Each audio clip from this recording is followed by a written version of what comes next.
Back in the studio, we're talking about Texas criminal law, crimes, consequences, and the court process. So, post-indictment, post-information, and post-arraignment hearing. Now, arraignment hearings can be handled through a waiver of arraignment where a defendant essentially skips that first hearing. I don't need to have my charge read to me in open court, Judge. I understand the allegation. I know what it is, and that's okay. So that waiver of arraignment is a step that is, you can skip the formal reading, enter a plea of not guilty, and then just begin negotiations with the state district attorney's office. So that's the plea process, right? And in that plea process, under our current state law, the district attorney's office has an obligation and a duty, as does defense counsel or the defendant if they're representing themselves, to put in writing that they want all materials that are subject to Texas Code of Procedure, Criminal Code of Procedure 39.14, also known as the Michael Morton Act, which means give me everything you got. In the universe of the allegations against me, I want to see it all. And the state district attorney's office has an obligation to turn that all over to you, and they need to do so with all due speed, and in my experience, they do. That allows the defense the opportunity to review and dig into the strengths and weaknesses of any case that the state may have put together against a particular defendant, and that the defendant would be in a situation where you're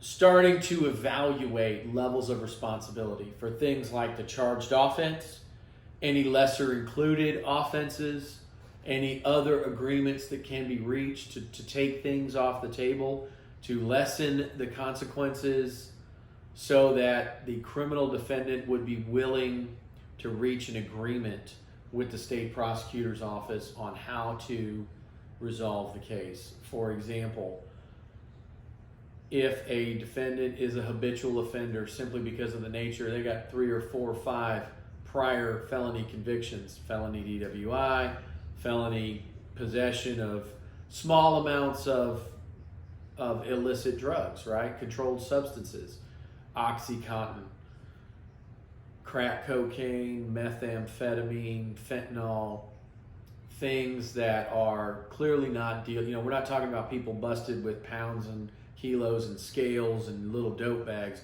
We're talking about people who are addicted, people who are coping with their own invisible injuries up here through drugs and alcohol. They have prior felony convictions.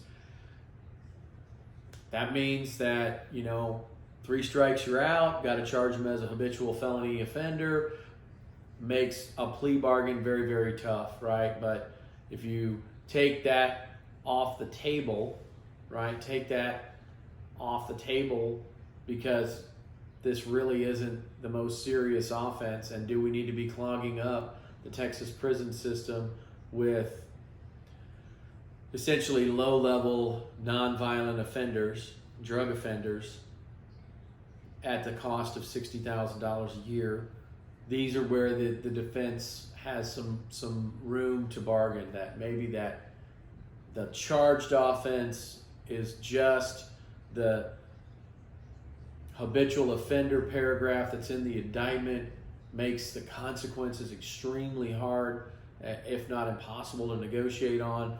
So if that could be removed, then the deal could be struck for something in that range of punishment that the defendant would accept responsibility. Or another frequently used avenue would be the lesser included offenses, right? So the state of Texas has alleged that this occurred, right, which is some sort of state jail, 3rd degree, 2nd degree felony, and there's a way to make the consequences more palatable to the defendant and not force the state of Texas to impanel 12 jurors, do all the work that's necessitated by a jury trial for something that can be resolved on a lesser included offense, right? For example, theft, breach of fiduciary duty. We're talking about essentially a white collar offense.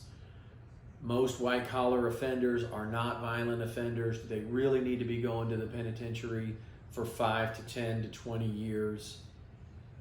What would be a lesser included offense that could include some pretty harsh probated sentences or other things of that nature, stiff restitution, things that will keep people paying their taxes, supporting their family, not putting their family in jeopardy of also being on social welfare because the breadwinner's gone and in prison for doing something that, while not insignificant, is not violent, right? In other words, we're coming up with agreements to accept responsibility for criminal actions within that scope of lesser included offenses or other punishment alternatives so that we house the most violent offenders in our Texas prison system and we don't clog up the beds with essentially non-violent or low-level drug users, right? People who are struggling with mental disease and who are self-medicating with drugs and alcohol, or people who have not committed violent offenses. So these are the things that go into the plea bargain process. It can sometimes be a very fruitful, very beneficial, sometimes drawn out process, and sometimes it's a scenario that you do reach an impasse, right? All pleas are rejected, and we'll talk more about that in the next video series about what comes next when plea negotiations just fall short.